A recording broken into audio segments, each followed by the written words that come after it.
설교 목적 진술, 설교 목적을 먼저 여러분에게 말씀드립니다. 오늘 설교 목적은 일상에서 마음을 어디에 쓰고 있는지 먼저 알게 만드는데 1차적인 설교 목적이 있습니다. 또한 우리의 마음을 어디에 써야 되는지 깨닫게 만드는데 설교 목적이 있습니다. 사랑하는 여러분들이 성경에서 말씀하고 있는 그 마음의 중요성은 이미 알고 있으리라 믿습니다. 생명의 근원이 마음이라고 성경은 선포하고 있잖아요. 그래서 마음을 지키거라 라고 성경은 우리 가운데 선언하고 있습니다. 그렇다 한다면 그 마음은 또 한편으로 우리가 생각해 보면 쓰여지는 에너지와 같습니다. 마음은 쓰여지는 거거든요. 그래서 마음을 쓸 때 스트레스가 있어요. 스트레스가 심하게 되어지면 탈진하기도 하고요. 번아웃을 가져오기도 하잖아요.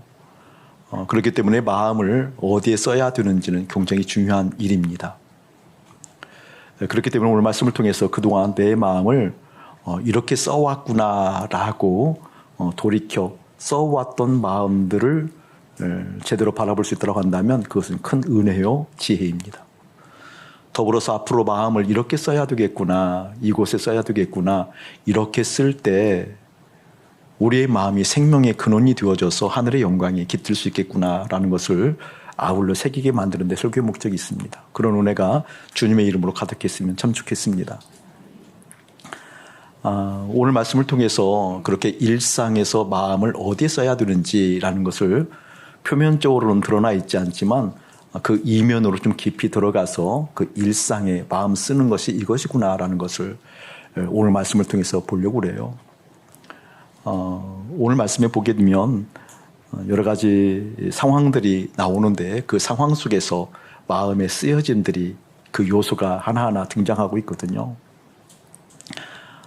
먼저 오늘 내용들을 보면 재미있는 장면들이 참 많이 있습니다. 생각해야 될 장면들이 있는데 먼저 한번 눈으로 보고 계셔요. 제가 한번 읽을게요. 3절. 백성이 모세와 다투어 말한다. 이렇게 얘기하고 있어요. 내용을 보면 백성과 모세가 다투었다라고 하는 내용이에요.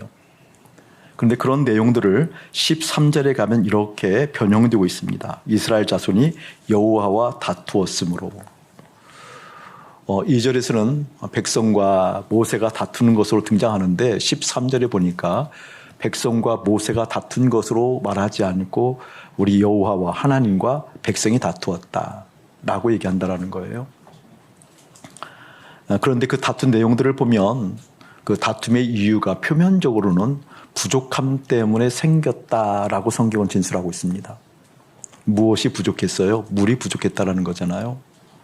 물이라는 것은 우리가 살아갈 때 생존의 근간을 이루는 중요한 그런 어떤 품목이기도 하죠. 우리가 인생을 살아가면서 부족함 때문에 오는 여러 가지 결핍들이 있어요. 어려움들이 있고요. 그리고 아픔들이 있죠. 뭐 건강의 결핍, 재정의 부족, 관계의 결핍, 그 다음에 삶의 자리에서 인정받지 못하는 인정의 결핍, 이러한 결핍들을 통하여서 많은 어려움들을 겪어요. 네, 그러한 결핍들을 겪을 때마다 그 결핍을 해결하고자 하는 몸짓들이 있거든요. 그러한 것을 해결하고자 하는 우리 신경의 쓰임들이 있어요. 그런데 오늘 말씀을 통해서 그러한 결핍을 해결하려고 하는 우리의 몸짓과 신경 쓰임들이 어떠한 마음 쓰임인가라는 것을 정확하게 이야기하고 있다 그 말입니다. 그것을 보려고 그래요. 오늘 1차적으로 지금 이 사건이 일어난 곳을 보면 가데스 바네아 가데스라고 표현하고 있는데 이 가데스는 역사적으로 중요한 사건이 2개 일어났거든요. 오늘 말씀의 본문의 배경을 보면 출애굽 40년 차예요. 이곳이 지금 현재. 신 광야에 이르러서 가데스에 이르렀을 때 물이 부족해서 백성들이 아론과 모세를 원망하고 급기야 하나님께서 그것은 모세와 아론을 원망한 것이 아니라 나를 원망했다라고 하는 그런 내용을 지금 이야기한 물 부족 사건은 출애굽 이후에 40년이니까 40년 여정을 마무리하고 이제 가나안 땅에 입성하려고 했을 때 그 직전의 일들이거든요. 그런데 이곳에서는 어떠한 일도 일어나는 거니 출애굽 2년 출애굽하고 1년 차 지냈을 때 시내산에 도착해서 한 1년 동안 또 머물거든요. 그때 머물렀을 때 이 가데스 바네아에 이르렀을 때 그때 12명의 정탐꾼을 보낸 사건 알죠? 그 똑같은 장소예요. 12명의 정탐꾼을 보내서 하나님의 그 노여움을 샀잖아요. 하나님께 크게 실망하신 거예요. 여전히 그들의 마음으로부터 소원하고 그 마음으로부터 진짜 원하는 것이 무엇인지 하나님께서 그들에게 들추어내면서 불신앙이 무엇인가, 하나님을 신뢰하지 못하는 것이 어떤 것인가라는 것을 폭로하시면서 그때 하나님께서 20세 이하는 이제 약속의 땅에 들어가지만 20세 이상은 다 광야에서 죽는다. 그래서 40년 동안 도는 거잖아요. 40년 동안. 이게 출애굽 2년 때 그런 사건이 있었고 38년 후, 그게 오늘이에요. 오늘 본문. 그 후 38년에 같은 장소에서 또다시 이러한 사건이 일어나고 있다. 이제 그런 내용이에요. 물 부족이 일어났는데, 이렇게 물 부족이 일어났을 때 백성들이 좀 이렇게 뭐냐면 해결하고자 하는 그 모양새를 한번 볼 필요가 있을 것 같아요. 우리 2절 한번 읽어봅시다. 시작. 회중이 물이 없으므로 모세와 아론에게 모여드니라. 어찌 보면 당연한 것 같아요. 좀 뭔가 사건이 일어나고 부족함이 일어났을 때 그 공동체의 지도자에게 찾아가는 것은 뭐 자연스러운 일인 것 같아요. 근데 오늘은 모세와 아론에게 모여들었을 때 이것은 문제 해결하고자 라는 내용보다는 우리가 이미 본문을 살펴보았지만 싸우자라는 거잖아요. 싸우자라는 것. 원망이잖아요. 원망. 그런데 어디를 보면 8절, 6절을 보면 제가 읽어드릴게요. 모세와 아론이 회중 앞을 떠나 회막문에 이르러 엎드림에 여호와의 영광이 그들에게 나타나며. 백성들은 모세와 아론에게 모여들었는데 모세와 아론은 그 회중을 떠나서 하나님 앞에 갔다 그 말이에요. 역시 지도자 같아요. 이런 지도자를 만나는 것은 큰 은혜인 것 같고 또한 제가 그러한 사람이 되도록 여러분 기도해 주셨으면 고맙겠습니다.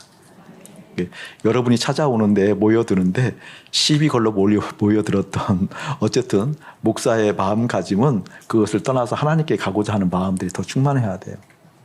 믿음의 실제거든요. 사실은 믿음의 실제. 제가 이제 목사임에도 불구하고 늘 하나님 앞에서 안타까운 마음이 있으니까 언제쯤이면 제대로 철이 들어서 우리 하나님의 마음 시원케 할까라고 하는 그런 하나님을 향한 바람은 있는 목사니까 정말 이렇게 철든 인생이 되어져서 하나님 앞에 기쁨이 되고 싶거든요. 그럼에도 불구하고 그러지 못함에 대한 애탐들이 있어요. 그 대표적인 것은 큰 어떤 영적 싸움이고 믿음의 싸움이거든요. 저에게 있어서는. 분명하게 객관적으로 바라봐도 하나님을 사랑하는 건 분명한 것 같고 그리고 하나님이 전부 되기를 소원하는 이 기도를 정말 어떻게 이렇게 뻔뻔스럽게 많이도 하고 또 깊이도 하고 진짜로 해요. 우리 하나님이 전부 됐으면 좋겠다는 이야기를 정말 기도를 하거든요. 때로는 어느 날 그게 실제 된 것 같아서 전부 되신 하나님, 전부 되신 하나님 이렇게 이야기하는데 이러한 관점만 이렇게 그 부분에서 이렇게 부딪히면 와르르 무너지는 그런 상황들이 있어요. 부끄럽지만 계속해서 이렇게 주님 앞에서 믿음의 정진을 하는 목사를 위해서 기도해 주시고 또한 이렇게 정진하는 그런 믿음의 모양새들을 여러분도 같이 따라오고 같이 갔으면 참 좋겠다라는 의미에서 말씀드려요. 저는 분명하게 신앙 고백할 때 하나님께서 나를 향한 생각이 있다고 믿거든요. 여러분도 마찬가지죠? 하나님은 창조주시니까 크신 하나님이시니까 능력의 하나님이시니까 그 하나님께서 당신께서 피조 세계를 창조할 때 피조 세계에 대한 하나님의 생각이 있을 것 아니에요. 하나님의 계획함이 있다고요. 그 중에 또 대표적인 피조물이라고 만물의 영장이라고 일컬어진다는 인간, 그 인간으로서 내가 자리매김하고 있다고 한다면 얼마나 더 큰 하나님의 생각이 있겠냐고요. 선명한 거잖아요. 하나님께서 나를 향한 생각이 있다는 것은 내가 관계 맺고 있는 사람, 나에게 일어나는 수많은 사건과 상황들, 그 처지들, 그것도 알고 계신 하나님을 제가 믿거든요. 그런데 그 믿는데 조금만 더 깊이 묵상에 들어가면 거기에서 좌절할 때가 많아요. 믿기 때문에 좌절할 때가 많아요. 언제나 나는 철이 들을까? 언제나 진짜 이 믿음이 실제가 되어져서 하나님의 기쁨이 될까? 라고 두지모 불끈지고 용기를 다지기도 하지만 때로는 이게 마음이 무너질 때도 있다 그 말입니다. 이게 마음이 무너질 때는 사단이 작용하는 것이기 때문에 그게 지지 않으려고 하나님께 사랑하는 나는 끝까지 사랑한다는 그 믿음을 바로 위에서 진리 가운데 세우기도 하거든요. 근데 무엇 때문에 무너지는 거니? 하나님께서 여기 있는 목사를 향한 하나님의 생각과 계획을 분명히 믿는데 나 또한 나에 대한 생각이 있다라는 거. 나 또한 나에 대한 계획이 있다라는 거.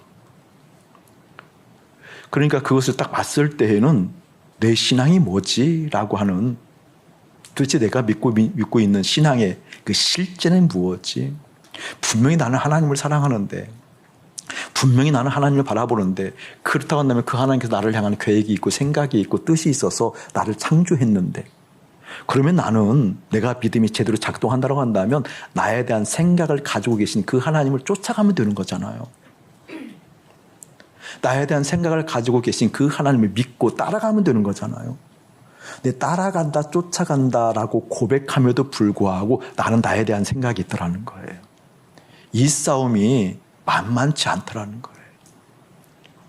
이 싸움이 날마다 싸움 가운데 고통스러움이 많지 어떤 때는 십자가에 데려가고 십자가의 죽음을 선포하고 십자가에서 그렇게 됐다라고 모든 것이 다 죽고 주님 안에 산다라고 선포가 됐음에도 불구하고 불쑥불쑥 나에 대한 생각, 그 생각을 어떻게 하면 정교하게 할까?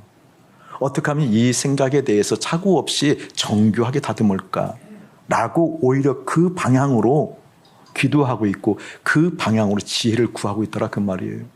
알고 보니까 그 기도는 오히려 불신을 강화시키는 기도였는데 오히려 하나님부터 떨어지게 만드는 기도였음에도 불구하고 어떻게 내 생각을 이렇게 강화시켰는지. 사랑하는 여러분, 이제 좀 알 것 같아요. 뭘 하는 거니?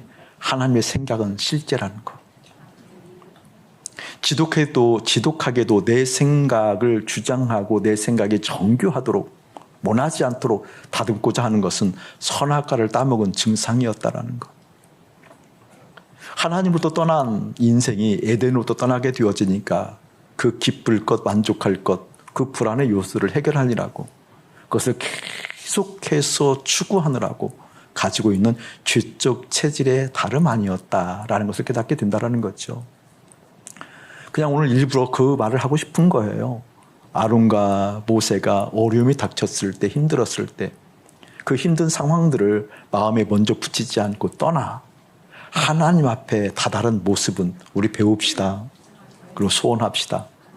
하나님, 나는 언제쯤이면 가장 먼저 주님을 바라볼 수 있는 인생이 될 건가요? 언제쯤이면 하나님의 생각이 실제 믿기워져서 하나님께서 나를 향한 생각들이 실제 되어져서 그 생각을 더 알고 싶다고, 그 생각을 쫓아가야 된다고, 그 생각 속에 머물러야 된다고, 언제쯤이면 그 관계적으로 주님을 알아가는 실제된 믿음이 있을까요? 라고 하는 그 예탄들이 십자가에서 좀 더 선명해지기를 다시 한번 주님으로 축복합니다. 오늘 백성들의 마음을 좀 더 그 과정에서 엿보자고요. 3절을 보면 이렇게 얘기하고 있어요. 백성이 모세와 다투어 말하여 이르되 우리 형제들이 여호와 앞에 서 죽을 때에 우리도 죽었더라면 좋을 뻔하였도다. 그냥 성경을 읽었지만 우리의 감정을 이입시켜서 보자고요. 우리가 흔히 하는 이야기예요. 그렇죠? 흔히 하는 얘기. 그러니까 이제 이스라엘 백성들도 하나님을 경험한 것이 많으니까 출애굽 역사 이때는 40년이니까 수많은 역사를 경험한 거잖아요. 그럼에도 불구하고 이게 출애굽 40년 차에 가데스 바네아에서 물이 없을 때 죽을 것 같다고 얘기하는 거잖아요. 아니 사막에 물이 있으면 얼마나 있겠어요, 그렇잖아요. 40년 살아오면서 물이 한두 번 부족했어요. 이제 부족할 때마다 공급하신 하나님을 경험했었잖아요. 모세가 사실은 이 반석을 이렇게 지팡이로 탁 친 사건이 2번 있거든요. 출애굽 17장에 보면 그때는 르비딕에서 반석을 친 사건이 또 출애굽 17장에 나와요. 그때는 어느 때인 거니? 출애굽하고 나서 1년 후 출애굽하고 나서 1년 후 그곳에서도 똑같은 상황이 연출됐거든요. 하나님께서 우리를 여기까지 인도해서 여기서 죽게 하려고 하느냐라고 목말라 죽겠다고. 애굽으로 가면 뭣도 있고 부추도 있고 뭣도 있고 하는데 그러면서 목말라 죽겠다고 막 그렇게 원망을 하거든요. 그래서 실제 그때는 출애굽 11장에는 모세를 죽이려고까지 했어요. 그러니까 모세가 급하게 두려운 가운데 하나님께 피해서 하나님께 하소연했을 때 그 하나님께서 처방을 내리신 것이 오늘 같은 똑같은 처방이었어요. 내 손으로 지팡이를 들어라. 지팡이를 들었거든요. 그 지팡이를 가지고 반석을 쳐라. 치면서 얘기하거라. 반석아 물을 내라고. 그런 사건이 있었거든요. 근데 그런 사건들이 연속적으로 있었기 때문에 좀 이 정도 되어지면 목이 마려워도 조금 기다리면 안 될까요? 또 이제 바로 약속의 땅에 들어갈 때거든요. 바로 40년이니까 바로. 그러한 객관자적 입장으로 보면 그런 것이 눈에 띄는데 또 그 속에 있어 보면 또 그게 아닌가 봐요. 그렇죠? 여러분은 잘 모르죠? 여러분이 그러다라는 거. 알아요? 아유, 감사해요. 우리 이잔지 지사님은 절대 그런 표시 안 냈어요, 아직까지. 인정하는 사람들은 쉽게 표시를 안 내는데 인정하자고 꼬닥 있는 분들은 정말 이래요. 정말. 이 말 보세요, 말. 그 말 폼새를 보면 이렇게 얘기하잖아요. 우리 형제들이 여호와 앞에서 죽을 때 우리도 죽었더라면. 이것을 얘기하면 죽어가는 그 사건들은 이제 많이 있잖아요. 그 중에 하나가 아까 얘기했다시피 38년 전에, 40년이니까 38년 전에 같은 장소에서 어떤 일이 있었어요? 12명의 정탐꾼을 보내고 나서 정탐 보고를 할 때 그 불신앙의 보고를 하는 것을 보고 하나님께서 심사가 상하셨어요. 여전히 주님을 신뢰하지 못하는 출애굽의 대역사를 봤음에도 불구하고 하나님이 되지 못하는 그것을 보고 나서 하나님의 그 노여움이 어떻게 반영됐죠? 20세 이상은 약속의 땅에 들어가지 못하잖아요. 20세 이하만 약속의 땅에 들어가잖아요. 그렇죠? 그러면서 40년 남아있는 38년 동안 빙빙빙빙 돌게 만든 거죠. 2년 포함해서 40년 동안 사막에 있게 만들잖아요. 그러면서 20세 이상은 다 죽어나갔다고요. 그것처럼 우리가 죽는 것이 낫겠다고 얘기하고 또 민수기 16장에 보면 고라 사건 알죠, 여러분? 고라가 당을 이루어서 모세를 대적하다가 하나님의 노여움을 사서 이러한 저러한 과정을 거쳐서 14,700명이 죽어요. 14,600명인지 700명인지 하여간 많이 죽어요. 많이 죽어나가는 그 역사가 있었는데 그런 것처럼 차라리 그때 우리가 죽는 것이 낫지 않다라고 이렇게 얘기한다는 거죠. 저는 사랑하는 여러분에게 주의 이름으로 권면하는 것은 말조심하라고 얘기하는 게 아니거든요. 말조심은 안 돼요. 순간 모면을 할 수 있지만 그 심령 깊숙한 곳에 자리 잡고 있는 것은 반드시 어떻게 밖으로 나오기 마련이니까. 우리의 속이 날마다 주님 앞에서 십자가에서 겸비해서 우리의 속이 예수로 가득한 인생이 됐으면 참 좋겠다는 얘기를 먼저 드립니다. 아멘. 이게 아무 말이나 이렇게 쑥쑥 나오는 거에 대해서는 그 말 자체를 조심하려고 애쓰지 말고 그 속을 봐야 속. 내 안에 이거 있으니까. 뒷담화를 잘 하시는 분들은 뭘 알고 있어서가 아니라 그 속이 그래서 그런 거거든요. 그걸 듣고 혹하신 분들도 그 속에 있어서 그거거든요.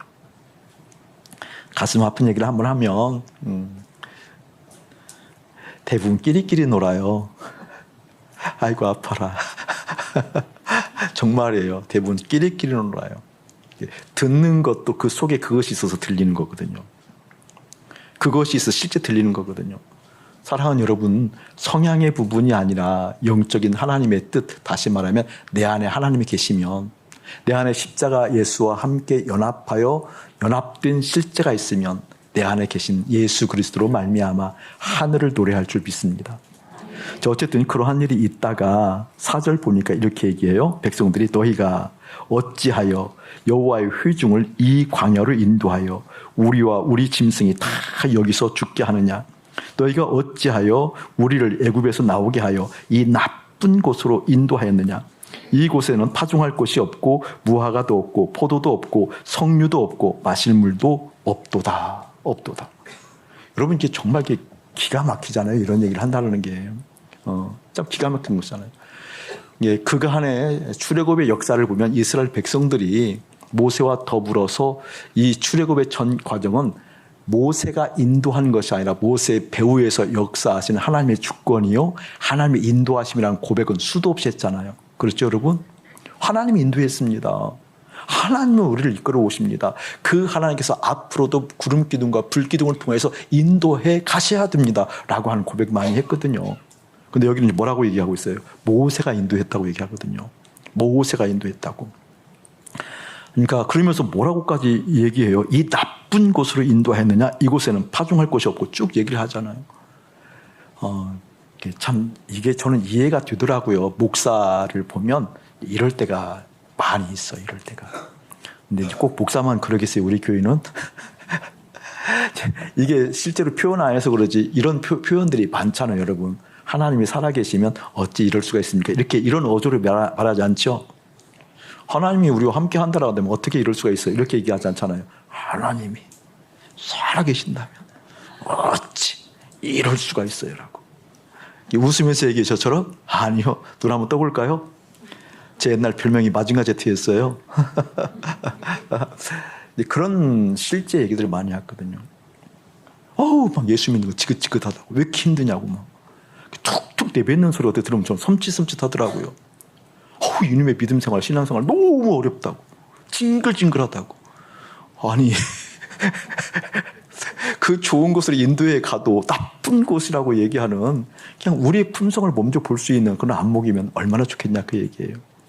그런데 여기에서는 무엇을 얘기하는 거니?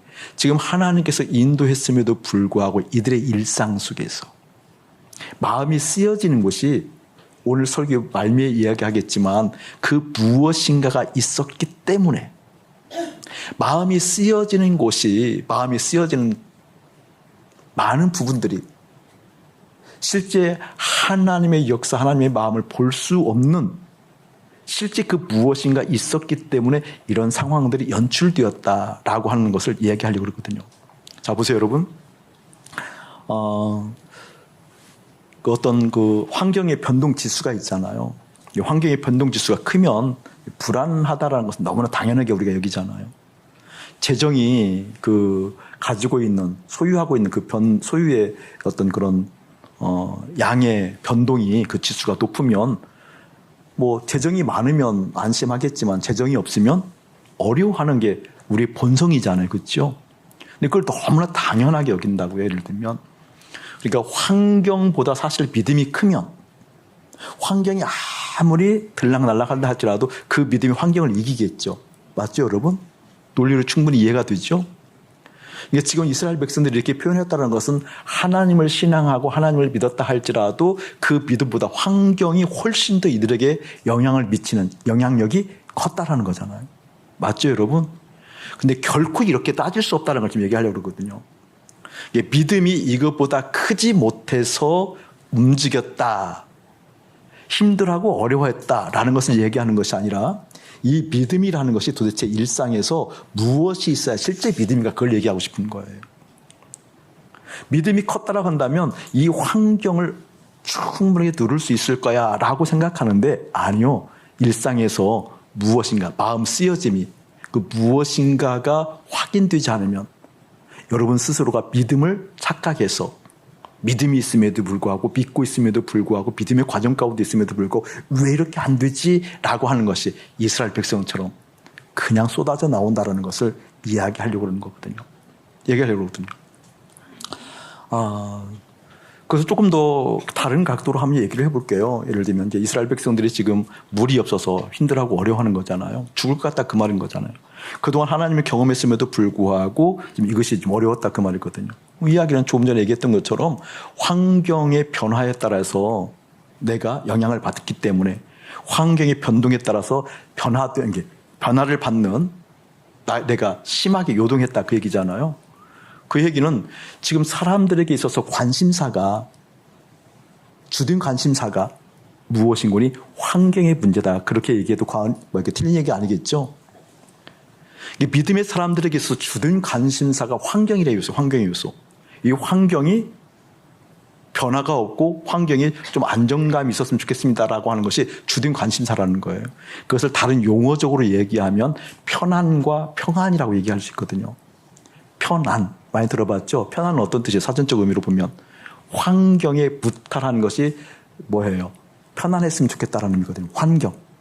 환경에 무탈했으면 좋겠다라고 원하는 것이 편안을 구하는 거거든요. 평안은요, 사전적 의미로 보면 좀 더 근본적이고 내재적이에요. 마음의 무탈함을 바라는 것이 평안입니다. 아멘. 아멘.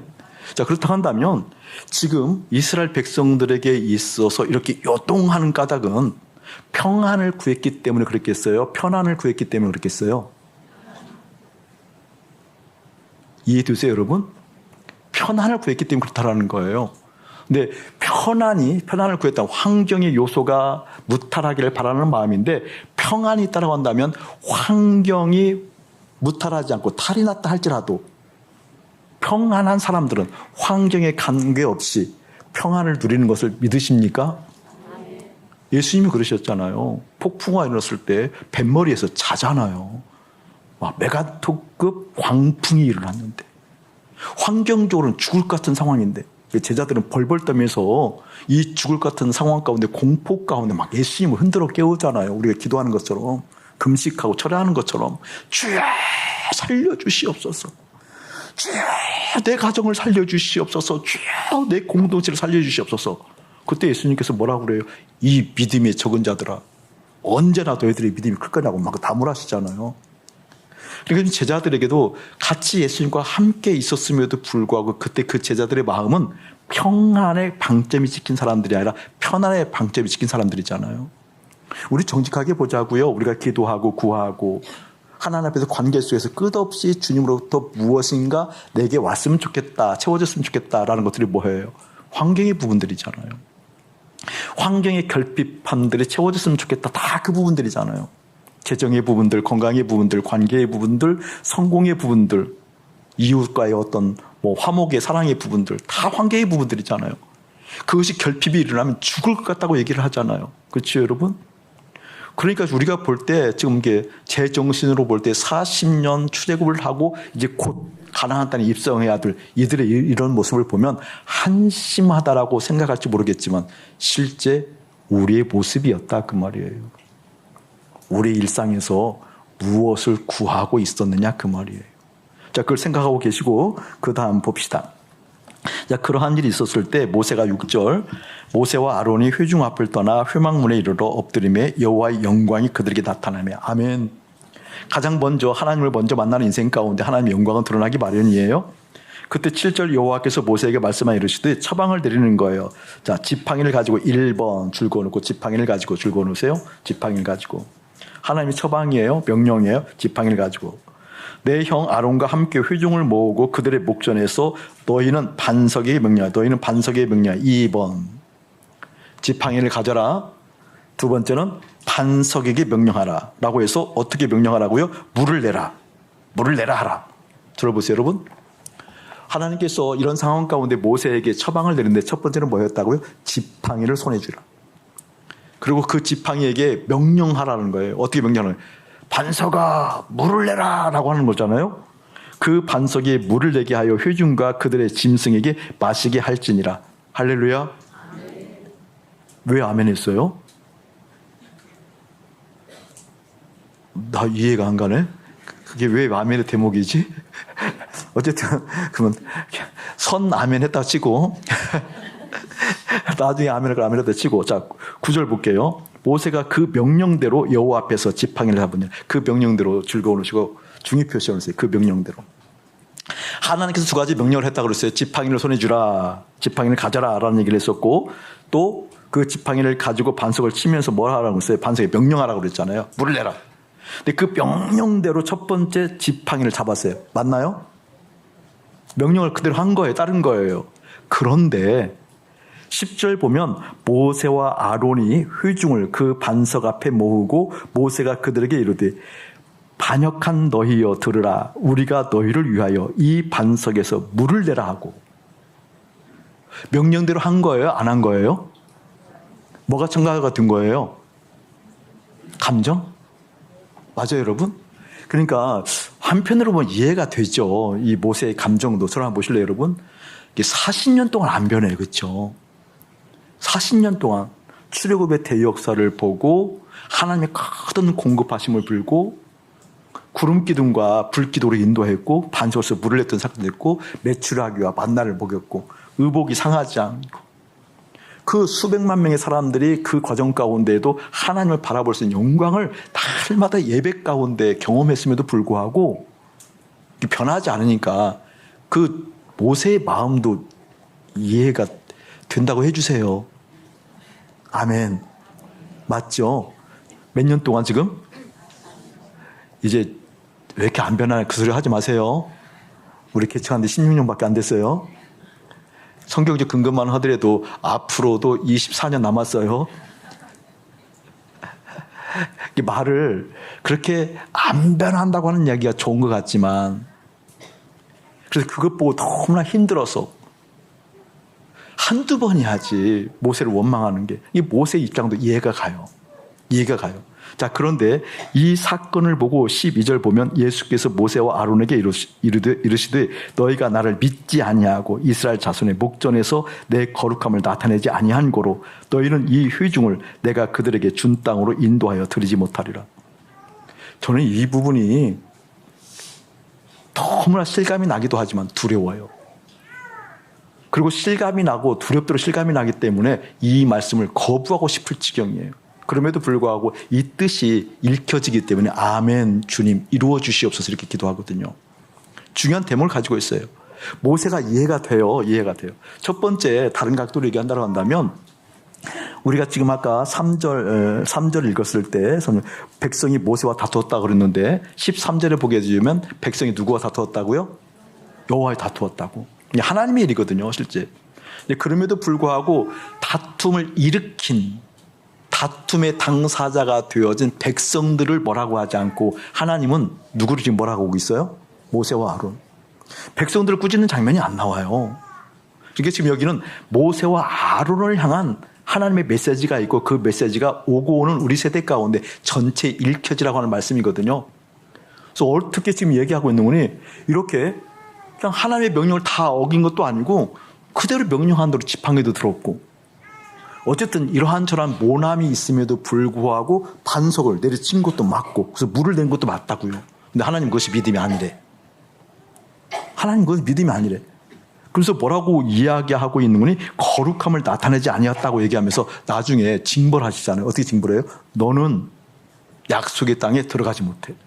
아, 이렇게 억울할 일이 어디가 있냐고요. 저는 그래서 두려워요. 그래서 정말 하나님을 알고 싶고 하나님 마음까지 들어가고 싶다니까요. 아니 왜 이게 믿음이 아니고 왜 이게 거룩함을 드러내지 않은 것이죠? 지금까지 한 얘기예요. 알고 보니까 모세도 평안을 구했던 사람이 아니고 편안을 구했던 것을 폭로하고 있는 중이구나. 아멘.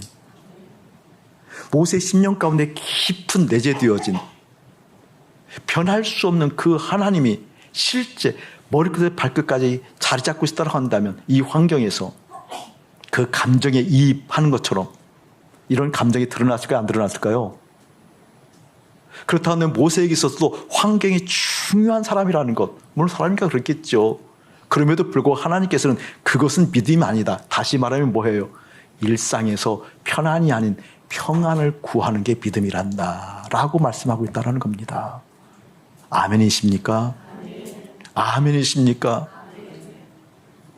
우리의 마음에 쓰여지는 요소들을 살펴보라고요, 여러분. 우리의 마음에 쓰여지는 요소, 스트레스를 받는다, 탈진할 것 같다. 제가 목사임에도 불구하고 그 부끄러운 고백을 얼마나 자주 했습니까? 목사가 탈진해서 안쓰러울 지경인 상황을 저는 얼마나 많이 마주했습니까? 알고 보니까 그것은 열심이 아니에요. 하나님 앞에 성실함이 아니에요. 그것은 하나님 앞에서 믿음이 없는 짓이었고 거룩하지 못한 짓이었다 그 말입니다. 마음은 에너지와 같다고 그랬습니다. 쓰여지는 것입니다. 마음이 어디에 쓰여지냐에 따라서 탈진하느냐, 스트레스를 받느냐, 번아웃 되느냐 달라집니다.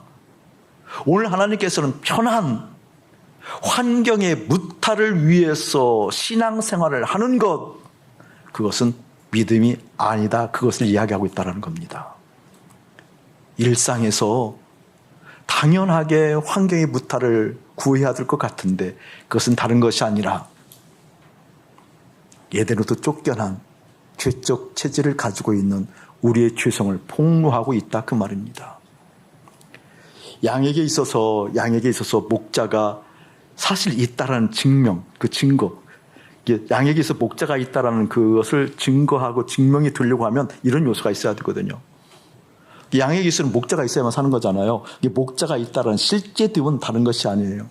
목자가 어디를 가든지 따라갑니다. 아멘. 사자를 만나도 목자의 판단을 따라갑니다. 맞습니까?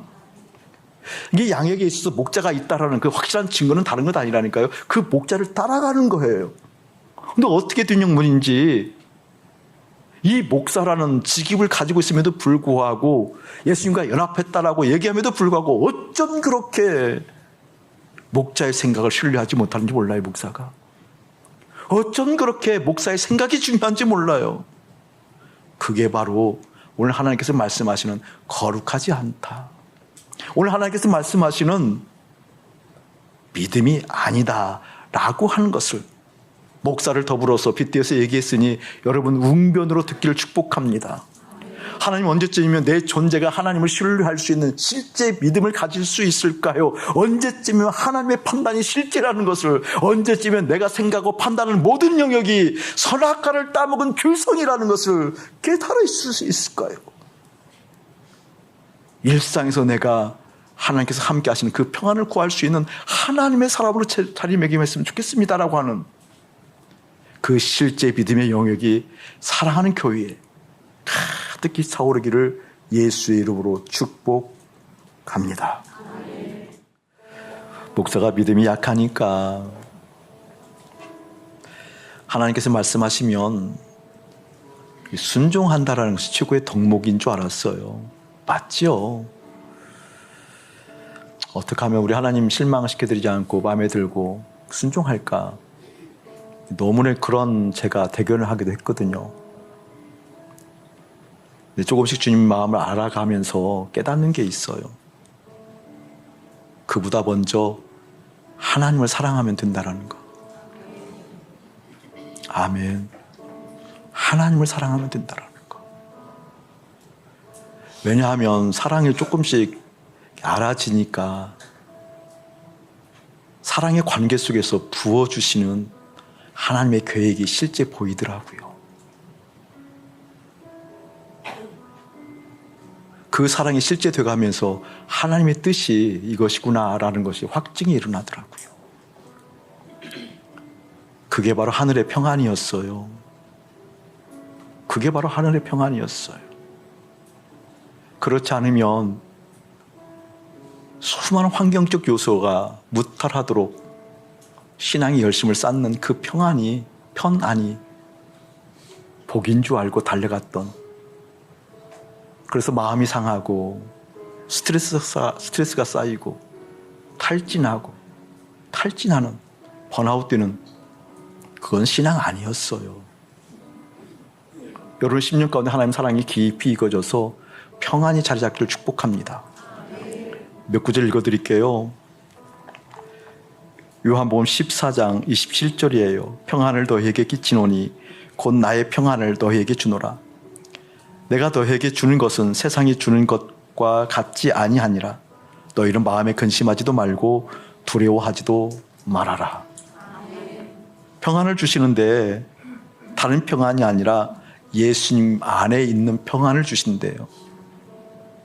그 평안이 있을 때에만 근심스러운 실제 일들이 근심이 되지 않는데요. 근심스러운 일이 없다가 아니에요. 그 근심스러운 일이 영향을 끼치지 못한다, 그 말이죠. 같은 의미의 말씀을 여러분에게 읽어드립니다. 요한복음 16장 33절이에요. 이것을 너희에게 이루는 것은 너희로 내 안에서 평안을 누리게 하려 함이라. 세상에서는 너희가 환난을 당하나 담대하라. 내가 세상을 이기었노라. 아멘. 평안은 예수님 안에서 누리는 거래요. 다시 한번 읽어드릴게요. 내 안에서 평안을 누리게 하려 합니다. 세상에서는 환난이 있대요. 당한대요. 환경의 무탈을 구하고 나가는 자는 그 환난을 피할 길이 없어요. 그런데 예수 안에서 평안을 누리는 사람들은요, 주님 말씀하시잖아요. 내가 세상을 이기었노라. 그래서 이긴다라는 말이 실감이 났어요. 그래서 이긴다라는 것이 실제 되기를 구했어요. 그래서 뱃머리에서 폭풍 가운데 주무셨던 예수님이 이해가 됐어요. 수많은 믿음의 선지들이 핍박 가운데에서도 활짝 웃는 정신 나간 표정이 정신 있는 표정으로 제자리로 일켜졌어요. 한 구절 더 읽어드릴게요. 이사야서예요. 이사야서 26장 3절을 읽어드릴게요. 주께서 심지가 견고한 자를 평강하고 평강하도록 지키시리니 이는 그가 주를 신뢰함이니라. 여기서 평강은 평안이에요. 그런데 누가 그 평강을 누리고 그 평강하도록 주님께서 지키시는 거니 심지가 견고한 자. 그것을 달리 이야기하면 마음의 씀씀이가, 마음의 쓰여짐이 평안 가운데 가 있는 사람들, 그게 심지가 견고한 사람들이에요. 그것은 내 뜻대로 되지 않으니 그래서 십자가로 달려가서 주님과 연합하여 예수님 안에 깃들어 주님 안에 있는 그 평안이 나를 지배하기 원합니다 라고 하는, 거기에 마음이 쓰여지는 심지가 견고한 한 사람 한 사람 되기를 예수님의 이름으로 축복합니다. 이제는 우리 주 예수 그리스도의 은혜와 우리 아버지 하나님의 극진하신 사랑하심과 성령 하나님의 감화가 없는 교통하심이 진리 가운데 서기를 원하며 하나님의 말씀이 말씀되기를 원하며 그 말씀 가운데 내 마음에 쓰여지는 하늘의 평강이 임하기를 원하는 거룩한 백성들 가운데 이대로부터 영원 무궁토록 함께 할지어다. 아멘.